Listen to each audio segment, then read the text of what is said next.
Every great hustle begins before you even step foot in the room. Whoever you are on the outside, leave them at the curb. You must become someone new. It's about becoming someone. What do you do? I'm a professional athlete. An unknown, someone of ordinary talent. What are you doing? I'm not even looking. Financially cavalier. Let's make it $3,000 a game, Fats. And dramatic. To pull this off, you need to play the crowd. Because the real money isn't in your opponent's wallet. It's in the wallet of every outsider you can get hooked on the action. I'll put a side bet. How much? The more the merrier. All right, here's $105. I'll take a piece of that action. Me too. $500 says you choke right now. Want to go for 1,000? Hustles come in all shapes and sizes, but the key is creating your own luck. For some players, luck itself is an art. To engineer your environment. You gotta be a student of human moves. That's my area of excellence. But all of that only matters if beneath the character, you have talent. Real talent. That's the #1 ranked player in the world right now. He's the British champion. I've already beat him. Carefully restrained until just the right moment when every pocket is turned inside out and every eye in the room watches with bated breath. Suckers, watching luck walk out the door with their money. How much do I owe you? 12,000. 178, 179, 180, 181. Because I win! The con man has existed as long as money itself. In the book The Big Con, The Story of the Confidence Man, author David Mauser says that all confidence games, big and little, have certain similar underlying principles. All of them progress through certain fundamental stages to an inevitable conclusion. The cons he described in the book acted as the inspiration for The Sting, starring Paul Newman and Robert Redford. You're gonna go for it. Hustles and the men performing them follow the very same principles as big cons like this, just on a smaller stage. By comparing Benny Safdie's Marty Supreme to the greatest pool movie of all time, Robert Rossen's The Hustler, we can see how a flawlessly executed hustle scene becomes a window into the heart of each main character. In the way the filmmakers construct each con, the true nature of the grifter is exposed. You think this makes me want to lose? It makes me want to win. Sometimes when you lose, you're a winner. Sarah, you think I'm a loser? A loser? Let's start with Marty Mauser, played by Timothée Chalamet. Rusted orange. The blimp. Maybe make it glow in the dark. For context, Marty is a table tennis player on a mission to prove that he's the best in the world. To do that, he needs to rematch this guy. I'm 10 trillion times better than Endo. You understand that, right? It's the racket that beat me. He's a mediocre player. The first problem is that Marty lives here, and he needs to get here. And the second, he's broke. But that's never held him back before. See here. I'm actually pointing a gun at you right now. I'm actually threatening to use it. And here. This is not real. I mean, it's not Total real. fake. It came from the neck of a millionaire. I saw it come off her neck. Or even here. You've been a really bad boy. Now you're going to get a spanking. Come on. You want to get to Japan, don't you? But surely there's a better way than this. Something repeatable, suited to his skill set, that fans his ego and pays well. After all, he has a gift. He's not just good at table tennis. He's the best. Okay, great. Bring your cab and as much cash as you can. I want you to meet me at the Halsey on 28th Street, okay? What? You want to go hustling again? With $50 and a dog between the two of them, Marty and his friend Wally gun it to a bowling alley. By the way, we gotta do this every night for 2 weeks or else I can't go to Japan. No. The plan is left intentionally vague to the audience, and we cut to Marty walking in. Spotting Wally at the far table with a bloody nose, it's hard to tell how much time has passed. This is important. A good hustle scene disorients the audience and makes them doubt what's real. Is his nose really bleeding? When did that happen? Soon enough, Marty finds his mark. Who wants snaps? Can I play? Hey, can I play? $1 a game. Okay. What's your name? Seth. A fake name. Seth isn't a world-famous table tennis player. He's a random guy from the street, killing time at the ping pong table. In The Big Con, Mauser lays out 10 principles of Big Con games, which we can loosely track for this small-scale con. First is to locate and investigate a well-to-do victim or the mark. Check. After that's done, we get to work gaining his confidence. Play a few games, establish your mediocre skill, and don't raise suspicion. Marty must not outshine his opponent. After all, only losers get lucky. Marty needs to show everyone that he's a loser. Next, the inside man joins the fray. Man, I gave him my last 10. I'll play it. Wally sits at the epicenter of this hustle. Wally and whatever his name is. He's been hard at work building rapport with the locals. A personable, honest, down-on-his-luck cab driver with a believable sob story. The guy chokes me out, punching me in the back of the head. Takes Our inside man is winning the crowd, No. and they love him. You've had a rough enough day already. Keep it. Thank you, brother. The goal is for Wally to earn the loyalty of the crowd, so in the face of someone much worse, they take his side. It's Marty against Wally. What's going on here? Colored boy is about to lose all his money. Yeah, this asshole right here. Staging the most exciting game possible for the crowd, Wally loses. The fan favorite is left without $1 to get home, and the arrogant, lucky kid who won't spare $5 has turned every person in the room against him. Walk. Just let him keep 5. No. All right, you've been a dick all night. Just stop being greedy. The stage is set to perfection. Time to make some money. Like David and Goliath, the crowd send in their hero to play for Wally's gas money. I got it. Yeah. Well, this numbnuts for his gas money. Let's up the stakes. Step 6. Fine, $40. Then, put him on the send. Allocate the funds. The cavalry comes in for support, emptying their pockets of all their cash, and even, compelled by Roger's sure victory, start placing bets on top. Then comes the payoff that makes it all worth it. Take off the touch and fleece him. We don't see this final game play out, but we know what happened. Roger never stood a chance. As Mauser puts it, in the mad frenzy of cheating someone else, he's unaware of the fact that he is the real victim, carefully selected and fatted for the kill. This hustle scene and the ensuing aftermath perfectly encapsulate Marty's character. Everything in my life's falling apart, but I'm gonna figure it out. Do you need any help? I could help you. No, it's alright. Can I do anything? It's alright. No. Are you hungry? Hustling is how he pays his lavish debts and affords his dreams. Everything and everyone comes second to his pursuit of greatness. And what do you plan to do if this whole dream of yours doesn't work out? That doesn't even enter my consciousness. He manipulates those he calls friends. Look, it's gonna live on your conscience forever. Why would you do this to yourself? And even family. And you go to jail. Really? You do that to your own kin? You out of your mind? Without considering the ramifications left in his wake.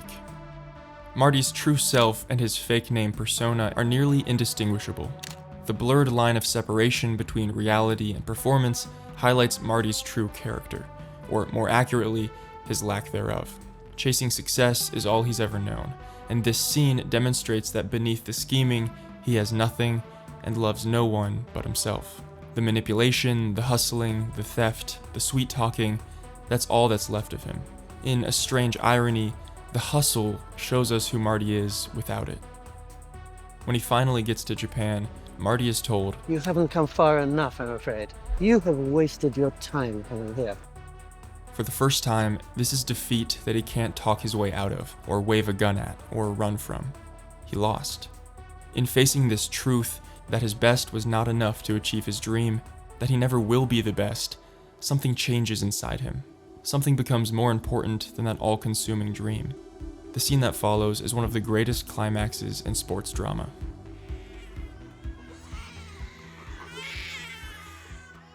But wait a minute, go back. Who is this guy? His name is Eddie Felson.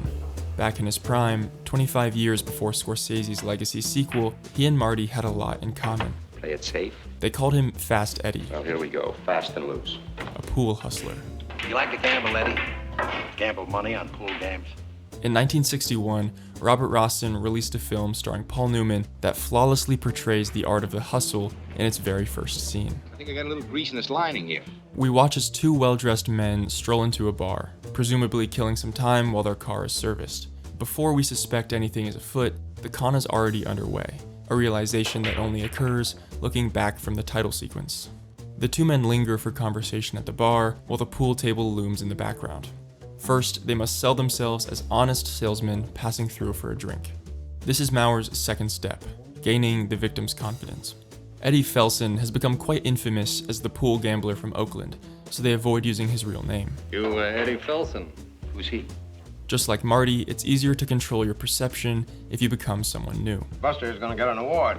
After proving to the barkeep that Buster has cash to burn, No, he sold $17,000 worth of stuff last month. the pool table naturally introduces itself. Play a little pool, wait out the heat. It's gonna cost you money, it always does. Oh, come on. As the rounds of JTS Brown keep flowing, a crowd starts to form around the table. Soon, the mark will present himself from these men when the action becomes irresistible. Until then, the two salesmen play out the con like a choreographed play. The bourbon makes Buster sloppy, and the onlookers fixate on the money flowing out of his pockets. What's the kid in Hawk for so far? About 60, 70 bucks. Of course, the money funnels to the same car to be split, but the crowd needs to see each loss leading to real financial consequences. Eddie must act the loser. By a stroke of sheer, calculated luck, Buster makes a game-winning shot to end his losing streak. I made it, boy. I finally made it. Come on, pay up, sucker. From here, the betting game turns to replicating this one shot. Buster's opponent declares it impossible. Didn't make that shot again in a million years. But one more bet, Bet you $20. shot, miss, and he's out. Not gonna bet you anymore. Buster is left begging for another attempt, desperate to win, like a fool who doesn't know when to give up. Come on, Charlie, you're into me now. I got my money on the table. I don't want it. To the bystanders, this seems like an olive branch. Mauser says that a confidence man prospers only because of the fundamental dishonesty of his victim. First, he inspires a firm belief in his own integrity. Second, he brings into play powerful and well-nigh irresistible forces to excite the cupidity of the mark. It would really be doing this drunken hotshot a favor to take his bet. And besides, he's rich, he's been a loser all night, and the risk is essentially non-existent. How could he win now? As the lust for large and easy profits is fanned into a hot flame, the mark puts all his scruples behind him. And I'll try you. the mark takes the bait. To no surprise, it's the barkeep, the one man who witnessed the show from the moment Eddie and Charlie walked through his door. He was the most convinced, the most compelled, and soon the most suckered. No, I want him. Eddie raises the bet to $105, That's 1 week's commission. and the barkeep is put on the scent. I'll take it out of the till. $210 in cash now sits on the table. And then, once again, step 8. Play him against a big store and fleece him. Rawson rightly chooses the climax of the hustle to cue the title sequence. Just as in Marty Supreme, we never see the shot go in, but we don't have to. Beginning the film in this way centers Eddie's life around the con. Hustling is his identity. How can I lose? And just like Marty, the man he pretends to be is scarcely different from his true self. Naturally, this creates an immersive hustle scene for the audience and keeps us questioning. But more importantly, when the persona persists off stage, you no longer see a slick pool savant. Instead, you see a man hollowed out by his pride and greed, drowning his sorrows in JTS Brown. A man without character. In the face-off against Minnesota Fats, the most famous and well-directed scene in the film, we watch Eddie break. I'll break. Not that kind of break. This kind. In the din of cigarette smoke, as the curtains block out the sun, Eddie is reduced to nothing. Hey, Fats. From being ahead $18,000 all the way down to $200, only Fats knows how to walk away. Game's over, Eddie. This game introduces the central conflict of the film, that regardless of skill, a winner has something that losers lack. So what beat me? Character. In this context, character is referring to the foundation of a man, tested and tried, that constitutes his strength and being. Minnesota Fats got more character in one finger than you got in your old skinny body. Eddie's life is built on vapid thrills that fuel his ego, fill his wallet, and nothing more. 10 grand. I'm gonna win 10 grand in one night. Hustling isn't just a means to achieve a dream, as it is for Marty. It's the defining purpose of Eddie's life, the lens through which he lives, permeating beyond the green felt and into his relationships. You're hustling me, Eddie. You've never stopped hustling me. But the outcome is the same, sacrificing people for the sake of having the most. Is he a winner? Well, he owns things. Is that what makes a winner? You could have all the passion and talent in the world. You could be the best and know you're right. Real great feeling when you're right and you know you're right. It's like all of a sudden I got oil in my arm. But if that's where your life ends, you're not a winner. Through the heartbreaking portrayal of Eddie and Sarah's relationship, the pitfalls of Eddie's pride are put on display. I love you. You need the words? Yes, I need them very much. It's through Sarah that Eddie experiences a necessary and life-altering defeat, in a way far more extreme than Marty's defeat in Japan. Marty lost a dream. Eddie lost the only person that ever loved him. I loved her, Bert. I traded her in on a pool game. Just win. Win, you said. Win. That's the important thing. If you don't know what winning is, Bert, you're a loser. The film ends with Fats and Eddie's long-awaited rematch. Came to play pool, Fats. Eddie puts everything on the line. Come on, $3,000. That's my bankroll, my life savings. But this game has a new energy. Eddie has a fire in his heart that wasn't there before. I mean, it's not enough that you just have talent. You gotta have character, too. He's playing for something much bigger than a love for the game. Love for someone who showed him what it means to be a winner. Love that came too late. Yeah, I sure got character now. I picked it up in a hotel room in Louisville. The Mark is thrown into an unreal world which very closely resembles real life. Like a spectator regarding the life groups in a museum of natural history, he cannot tell where the real scene merges into the background. Maurer was talking about the conditions the Mark finds himself in right as he's about to be swindled for all his worth. But this also demonstrates the key to a successful hustle in film. As an audience, we are the Mark. It's our attention and emotional investment that the filmmakers or the confidence men seek to capture. Just as much as a hustler, a filmmaker needs to be a master of human response, knowing when to cut, when to fade, where to place the camera, how to frame a character, when to layer music, and all the other intricacies of crafting a finished work that will draw the audience in. As Maurer says, confidence men are hardly criminals in the usual sense of the word, for they prosper through a superb knowledge of human nature. A good hustle scene entices you and sells you on a false premise of reality, but rather than leave you empty-handed when the film takes off the touch, you experience the thrill and excitement of winning big yourself. By the time Marty and Eddie return to their cars, cash in hand after their flawless hustles, well, almost flawless, the film has already told us everything we need to know about them, contained in a single scene. The hustle never was a performance. Two grifters on the cusp of greatness with the talent to match. In the rise to the top, they hit the ground, defeated. Only then, as the world slows down and the smoke clears, can their brokenness change them from the inside. The real loser is the person who can't lose, who never lost anything, a dream, a friend, a lover. Out of defeat comes character, and character is what makes a winner. Marty learned this lesson just in time to hold his son and cherish the woman he loves, but Eddie wasn't so lucky. He learned his lesson too late. Fat man, you shoot a great game of pool. So do you, Fast Eddie. If you enjoyed this video, you can check this one out, and also leave a like and comment down below. Thank you for watching, and I'll see you in the next one.